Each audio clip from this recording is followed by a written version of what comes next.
ಸ್ನೇಹಿತರೆ ನಮಸ್ಕಾರ. ರೇಣುಕಾಸ್ವಾಮಿ ಹತ್ಯೆ ಪ್ರಕರಣವನ್ನು ಭೇದಿಸ್ತಿರುವಂಥ ಪೊಲೀಸರು ಬೇಕು ಅಂತ ಹೇಳಿ ನಿಧಾನ ಮಾಡ್ತಿದ್ದಾರೋ ಅಥವಾ ಇಂಟೆನ್ಷನಲಿ ಅಲ್ಲದೆ ಅದು ಅನಿವಾರ್ಯವಾಗಿ ನಿಧಾನ ಆಗ್ತಿದೆಯೋ ಆ ತನಿಖೆ ಗೊತ್ತಾಗ್ತಿಲ್ಲ. ಈಗಾಗಲೇ 50 ದಿನಗಳು ಕಳೆದಿದೆ. ಇನ್ನೂ ಕೂಡ ಪೊಲೀಸರು ಚಾರ್ಜ್ ಶೀಟ್ ಅನ್ನು ಸಲ್ಲಿಕೆ ಮಾಡಲಿಲ್ಲ. ಇನ್ನು 40 ದಿನಗಳ ಕಾಲಾವಕಾಶ ಇದೆ ಚಾರ್ಜ್ ಶೀಟ್ ಅನ್ನು ಸಲ್ಲಿಕೆ ಮಾಡೋದಕ್ಕೆ. ಅದರ ಒಳಗಡೆ ಚಾರ್ಜ್ ಶೀಟ್ ಅನ್ನು ಸಲ್ಲಿಕೆ ಮಾಡದೇ ಇದ್ದರೆ ಮತ್ತಷ್ಟು ಸಂಕಷ್ಟಗಳು ಎದುರಾಗ್ತದೆ. ಯಾಕಂತ ಹೇಳಿದ್ರೆ ಪೊಲೀಸರಿಗೆ ಮತ್ತೆ ಆವಾಗ ಬೇರೆ ತಲೆನೋವುಗಳು ಶುರುವಾಗುವಂಥ ಚಾನ್ಸಸ್ ಇರ್ತದೆ. ಈಗ 50 ದಿನವಾದರೂ ಕೂಡ ದರ್ಶನ್ ಐಫೋನ್ನ ರಹಸ್ಯ ಒಂದು ಬಯಲಾಗಿಲ್ಲ ಅನ್ನೋದ್ರ ಬಗ್ಗೆ ಚರ್ಚೆ ಆಗ್ತಿದೆ. ಯಾಕಂತ ಹೇಳಿದ್ರೆ ದರ್ಶನ್ ಬಳಸ್ತಾ ಇದ್ದಂಥ ಐಫೋನಲ್ಲಿ ಸಾಕಷ್ಟು ಇನ್ಫಾರ್ಮೇಷನ್ಸ್ಗಳು ಇದ್ದಾವೆ. ವಾಟ್ಸಪ್ ಕಾಲ್ ಡೀಟೇಲ್ಸ್ಗಳನ್ನು ಈಗಾಗಲೇ CFSLಗೆ ರವಾನೆ ಮಾಡಲಾಗಿದೆ. ಆದರೂ ಕೂಡ ಕಂಪ್ಲೀಟ್ ಆದಂಥ ಮಾಹಿತಿ ಇನ್ನೂ ಕೂಡ ಸಿಕ್ಕಿಲ್ಲ. ಇನ್ನು ಈ ಘಟನೆ ನಡೆದ ಬಳಿಕ ಆಪ್ತ ರಾಜಕಾರಣಿಗಳಿಗೂ ಕೂಡ ದರ್ಶನ್ ಕಾಲ್ ಮಾಡಿದ್ದಾರೆ ಅನ್ನೋಂಥ ಮಾಹಿತಿ ಇದೆ ಮತ್ತು ಸಹಾಯ ಪಡೆಯುವಂಥ ಯತ್ನವನ್ನು ಮಾಡಿದ್ದಾರೆ ಅನ್ನೋಂಥ ಮಾಹಿತಿಯೂ ಕೂಡ ಇದೆ.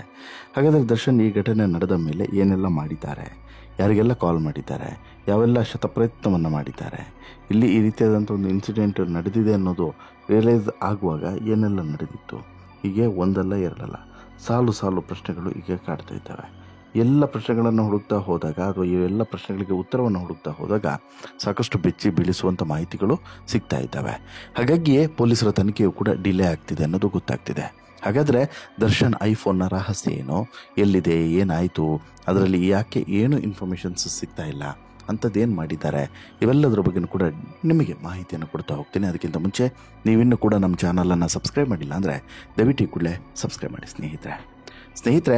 ರೇಣುಕಾಸ್ವಾಮಿ ಹತ್ಯೆ ಪ್ರಕರಣದಲ್ಲಿ ನಟ ದರ್ಶನ್ ಜೈಲು ಸೇರಿ 50 ದಿನಗಳೇ ಕಳೆದಿದೆ. ದರ್ಶನ್ ಜೊತೆಗೆ ಅವನ ಇಡೀ ಗ್ಯಾಂಗ್ ಈಗಾಗಲೇ ಕಂಬಿಯನ್ನು ಎಣಿಸ್ತಿದೆ. ಪೊಲೀಸರು ಕೂಡ ಆರೋಪಿಗಳನ್ನು ಈಗ ಹೆಡೆಮುರಿ ಕಟ್ಟಿ ಅವರ ವಿಚಾರಣೆಯನ್ನು ನಡೆಸಿ ಜೊತೆಗೆ ಅವರ ಈ ಶಿಕ್ಷೆಯನ್ನು ಕೊಡಿಸಬೇಕು ಅವರಿಗೆ ಅನ್ನುವಂಥ ಕಾರಣಕ್ಕೋಸ್ಕರ ಎಲ್ಲ ರೀತಿಯಾದಂಥ ಸಾಕ್ಷಿಗಳನ್ನು ಕಲೆ ಹಾಕಿ ಜೊತೆಗೆ ಟೆಕ್ನಿಕಲ್ ಎವಿಡೆನ್ಸ್ಗಳನ್ನು ಮತ್ತು ಬೇರೆ ಬೇರೆ ಫಿಸಿಕಲ್ ಎವಿಡೆನ್ಸ್ಗಳನ್ನು ಕೂಡ ಕಲೆ ಹಾಕ್ತಿರುವಂತಹ ಪೊಲೀಸರು ಇಲ್ಲಿ ಚಾರ್ಜ್ ಶೀಟ್ ಸಲ್ಲಿಕೆ ಮಾಡೋದಕ್ಕೆ ಎಲ್ಲ ರೀತಿಯಾದಂಥ ಸಿದ್ಧತೆಯನ್ನು ಮಾಡ್ತಾ ಇದ್ದಾರೆ. ಜೊತೆಗೆ ಆ ಸಿದ್ಧತೆ ಮಾಡುವಂಥ ಹಂತದಲ್ಲಿ ಸಿಗುವಂಥ ಪ್ರಮುಖ ಸಾಕ್ಷಿಗಳನ್ನು ಕೂಡ ಅತ್ಯಂತ ನಾಜೂಕಾಗಿ ಹ್ಯಾಂಡಲ್ ಮಾಡ್ತಾ ಇದ್ದಾರೆ ಅನ್ನೋದು ಗೊತ್ತಾಗ್ತಿದೆ.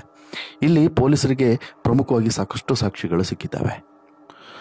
ಅದು ಕೇವಲ ದರ್ಶನ್ಗೆ ಸಂಬಂಧಪಟ್ಟಂಥ ಸಾಕ್ಷಿಗಳು ಅಂತಲ್ಲ, ಉಳಿದ ಆರೋಪಿಗಳಿಗೆ ಮತ್ತು ಈ ಕೃತ್ಯ ನಡೆದಿರುವಂಥ ಘಟನೆಗೆ ಸಂಬಂಧಪಟ್ಟಂತೆ ಇರುವಂಥ ಸಾಕ್ಷಿಗಳು. ಈ ಎಲ್ಲ ಸಾಕ್ಷಿಗಳಲ್ಲೂ ಕೂಡ ಪ್ರಮುಖವಾಗಿ ಟೆಕ್ನಿಕಲ್ ಸಾಕ್ಷಿಯಾಗಿ ಪೊಲೀಸರಿಗೆ ದೊಡ್ಡ ತಲೆನೋವಾಗಿರುವಂಥದ್ದು ದರ್ಶನ್ ಬಳಸ್ತಾ ಇದ್ದಂಥ ಐಫೋನ್. ಹೌದು, ಜೂನ್ 9ನೇ ತಾರೀಕು ಪತ್ತೆಯಾದಂತಹ ರೇಣುಕಾಸ್ವಾಮಿಯ ಮೃತದೇಹ ಸುಮಾರು 17 ಮಂದಿಯನ್ನು ಜೈಲಿಗೆ ಹೋಗುವಂತೆ ಮಾಡಿತು.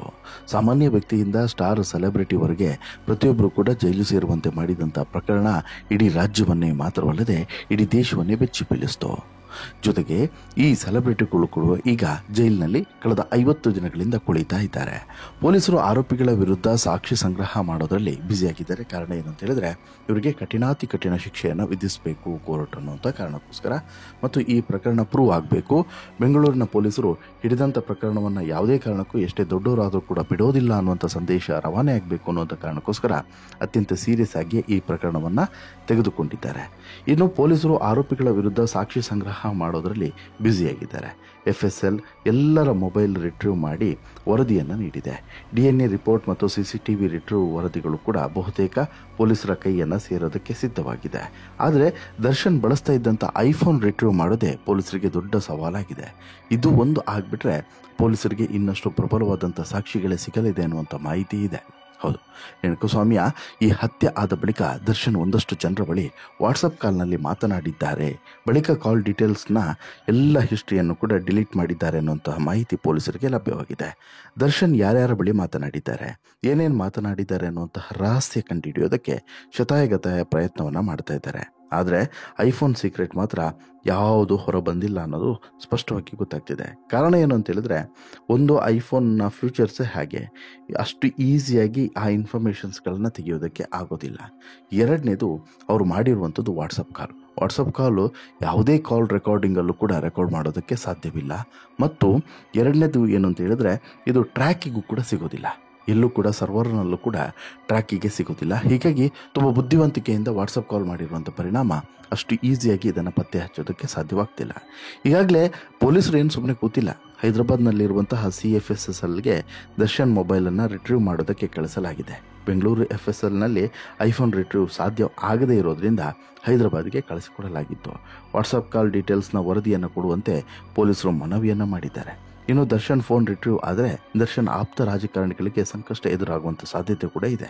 ಕಾರಣ ಏನು ಅಂತ ಹೇಳಿದ್ರೆ, ಈ ಹತ್ಯೆ ನಡೆದ ಬಳಿಕ ಆಪ್ತ ರಾಜಕಾರಣಿಗಳಿಗೆ ದರ್ಶನ್ ಹತ್ಯೆಯ ಮಾಹಿತಿಯನ್ನ ನೀಡಿದ್ರು, ಜೊತೆಗೆ ಅವರ ಬಳಿ ಸಹಾಯವನ್ನು ಕೋರಿದ್ರು ಅನ್ನೋದು ಕೂಡ ಗೊತ್ತಾಗ್ತಿದೆ. ರಾಜಕಾರಣಿಗಳು, ಬಿಸ್ನೆಸ್ ಮ್ಯಾನ್ಗಳು ದರ್ಶನ್ಗೆ ಸಹಾಯ ಮಾಡಿರುವಂತ ಶಂಕೆಯೂ ಕೂಡ ಇದೆ. ರಿಟ್ರೀವ್ ರಿಪೋರ್ಟ್ಗಾಗಿ ಪೊಲೀಸರು ಈಗ ಕಾಯ್ತಾ ಇದ್ದಾರೆ. ಈ ವರದಿ ಬಂದ್ರೆ ಇನ್ನೊಂದಷ್ಟು ಜನರು ಇಲ್ಲಿ ಸಂಕಷ್ಟವನ್ನು ಎದುರಿಸಬೇಕಾಗ್ತದೆ ಅಥವಾ ಸಾಕ್ಷಿಯಾಗಿ ಹೇಳಿಕೆಯನ್ನು ಕೊಡಬೇಕಾಗ್ತದೆ. ಅವರಿಗೆ ಯಾಕೆ ದರ್ಶನ್ ಫೋನ್ ಮಾಡಿದ್ರು, ಏನು ಹೇಳಿದ್ರು, ಇದರ ಬಗ್ಗೆ ಸ್ಟೇಟ್ಮೆಂಟನ್ನು ಕೊಡಲೇಬೇಕಾಗ್ತದೆ. ಜೊತೆಗೆ ಇಲ್ಲಿ ಪ್ರಕರಣವನ್ನು ಮುಚ್ಚಿ ಹಾಕುವಂಥ ಪ್ರಯತ್ನವನ್ನು ಯಾವ ರೀತಿ ನಡೆಸಿದ್ರು ಅನ್ನುವಂಥದ್ದು ಕೂಡ ಬಹುಶಃ ಇದೇ ಕಾಲ್ ಡೀಟೇಲ್ಸ್ನಲ್ಲಿ ಸಿಗಬಹುದು. ಹಾಗಾಗಿ ಇದು ಅತ್ಯಂತ ಮುಖ್ಯವಾಗ್ತದೆ ಈ ಇಡೀ ಪ್ರಕರಣದ ತನಿಖೆಗೆ. ಈಗಾಗಲೇ ಸಾಕ್ಷಿ ನಾಶದ ಸಾಕಷ್ಟು ಪುರಾವೆಗಳು ಪೊಲೀಸರಿಗೆ ಸಿಕ್ಕಿದ್ದಾವೆ. ಇದಕ್ಕೆ ಈಗ ಮತ್ತೊಂದಷ್ಟು ಸೇರ್ಪಡೆ ಆಯಿತು ಈ ಮೊಬೈಲ್ನ ಕಾಲ್ ಡೀಟೇಲ್ಸ್ ಮೂಲಕ ಅಂತ ಹೇಳಿದ್ರೆ ದರ್ಶನ್ಗೆ ಮತ್ತಷ್ಟು ಸಂಕಷ್ಟ ತಪ್ಪಿದಲ್ಲ. ಇನ್ನು ಈಗಾಗಲೇ ದರ್ಶನ್ ತೊಟ್ಟಿದ್ದಂಥ ಬಟ್ಟೆಯನ್ನು FSLಗೆ ಕಳುಹಿಸಿ ವರದಿಯನ್ನು ತರಿಸಿಕೊಂಡಿದ್ದಾರೆ ಪೊಲೀಸರು. ದರ್ಶನ್ ಬಟ್ಟೆಯಲ್ಲಿ ರಕ್ತದ ಕಲೆಗಳಿರೋದನ್ನು ಕನ್ಫರ್ಮ್ ಮಾಡಿಕೊಂಡಿದ್ದಾರೆ. ಅದು ಸ್ವತಃ ರೇಣುಕಾಸ್ವಾಮಿಯದ್ದೇ ಅನ್ನೋದು ಕೂಡ ಕ್ಲಿಯರ್ ಆಗಿದೆ. ಇನ್ನು ಮೊಬೈಲ್ ರಿಟ್ರೀವ್ ರಿಪೋರ್ಟ್ ಕೂಡ ಬಂದರೆ ಆದಷ್ಟು ಬೇಗ ಚಾರ್ಜ್ ಶೀಟ್ ಕೂಡ ಸಲ್ಲಿಕೆ ಮಾಡ್ತಾರೆ ಅನ್ನೋಂಥ ಮಾಹಿತಿ ಇದೆ. ಒಟ್ಟಿನಲ್ಲಿ ದರ್ಶನ್ ವಿರುದ್ಧದ ಸಾಕ್ಷಿಗಳು ತುಂಬ ಬಲವಾಗ್ತಿದೆ. ವಿಚಾರಣಾಧೀನ ಕೈದಿಯಾಗಿರುವಂಥ ದರ್ಶನ್ ಬಿಡುಗಡೆ ಆಗೋದಕ್ಕೆ ಬಹುತೇಕ ಇವುಗಳೇ ಎಲ್ಲವೂ ಕೂಡ ವಿಘ್ನ ಆಗ್ತವೆ ಮುಂದೆಯೂ ಕೂಡ ಅನ್ನೋದು ಸ್ಪಷ್ಟ. ಈಗಾಗಲೇ ಕೋರ್ಟ್ ಕೂಡ ಈ ಸಾಕ್ಷಿಗಳನ್ನು ತುಂಬ ಸೀರಿಯಸ್ ಆಗಿ ತೆಗೆದುಕೊಳ್ಳುತ್ತದೆ. ಬಟ್ ಈ ಸಂದರ್ಭದಲ್ಲಿ ಹೆಂಗೆ ಹ್ಯಾಂಡಲ್ ಮಾಡಿದ್ದಾರೆ, ಈ ಸಾಕ್ಷಿಗಳನ್ನು ಸಂಗ್ರಹಿಸುವಂಥ ಸಂದರ್ಭದಲ್ಲಿ ಯಾವ ರೀತಿ ತನಿಖೆಯನ್ನು ಮಾಡಿದ್ದಾರೆ, ಏನೆಲ್ಲ ಅಂಶಗಳನ್ನು ಉಲ್ಲೇಖ ಮಾಡಿದ್ದಾರೆ ಅನ್ನೋದು ಬಹುಶಃ ಇಂಪಾರ್ಟೆಂಟ್ ಆಗ್ತದೆ. ಪ್ರತಿಯೊಂದು ಪೇಜ್ನಲ್ಲೂ ಕೂಡ ಪ್ರತಿಯೊಂದು ಡೀಟೇಲ್ಸನ್ನು ಕೂಡ ವಿವರವಾಗಿ ಸಲ್ಲಿಸುವಂಥ ಸಾಧ್ಯತೆ ಇದ್ದು, ಒಟ್ಟಿನಲ್ಲಿ ಇಲ್ಲಿ ತಲೆ ಎತ್ತಿರುವಂಥ ಸಮಸ್ಯೆಗಳಿಗೆ ಅಂತಿಮವಾದಂತಹ ಒಂದು ಮುದ್ರೆಯನ್ನು ಒತ್ತಬೇಕು. ಈ ಸಮಸ್ಯೆಗಳಿಂದ ಅಂತ್ಯ ಹಾಡಿಸ್ಕೊಳ್ಬೇಕು ಅನ್ನುವಂಥ ಪ್ರಯತ್ನವನ್ನು ಮಾಡ್ತಾ ಇದ್ದಾರೆ. ಅದಕ್ಕೆ ಪೊಲೀಸರು ಅವಕಾಶವನ್ನು ಮಾಡಿಕೊಡ್ತಾರ, ಬೇಲ್ ಸಿಗುವಂತೆ ಮಾಡ್ತಾರಾ ಇಲ್ವಾ, ಅಥವಾ ಇಲ್ಲಿ ಕೋರ್ಟ್ ಕೂಡ ಬೇಲ್ ಕೊಡದೆ ದರ್ಶನ್ಗೆ ಇನ್ನಷ್ಟು ದಿನಗಳ ಕಾಲ ಜೈಲಿನಲ್ಲಿ ಕುಳಿಗೆ ಅಂತ ಹೇಳ್ಬಿಟ್ಟು ಆದೇಶವನ್ನು ಕೊಡ್ತಾರೆ. ಕಾದು ನೋಡಬೇಕು. ನಿಮಗೇನು ಅನಿಸುತ್ತೆ ಸ್ನೇಹಿತರೆ ಈ ಎಲ್ಲ ಘಟನೆಯ ಒಳಗಡೆ ಬಗ್ಗೆ ಈ ಪೊಲೀಸರ ತನಿಖೆಯ ಬಗ್ಗೆ ನಿಮ್ಮ ಅಭಿಪ್ರಾಯ ಏನು? ದಯವಿಟ್ಟು ಕಮೆಂಟ್ ಮಾಡಿ ತಿಳಿಸಿ. ಜೊತೆಗೆ ಈ ಸ್ಟೋರಿ ಇಷ್ಟ ಆಯಿತು ಅಂತ ಹೇಳಿದ್ರೆ ಲೈಕ್ ಮಾಡಿ, ಶೇರ್ ಮಾಡಿ, ಚಾನಲ್ಗೆ ಸಬ್ಸ್ಕ್ರೈಬ್ ಆಗೋದನ್ನು ಮರಿಬೇಡಿ. ಧನ್ಯವಾದ.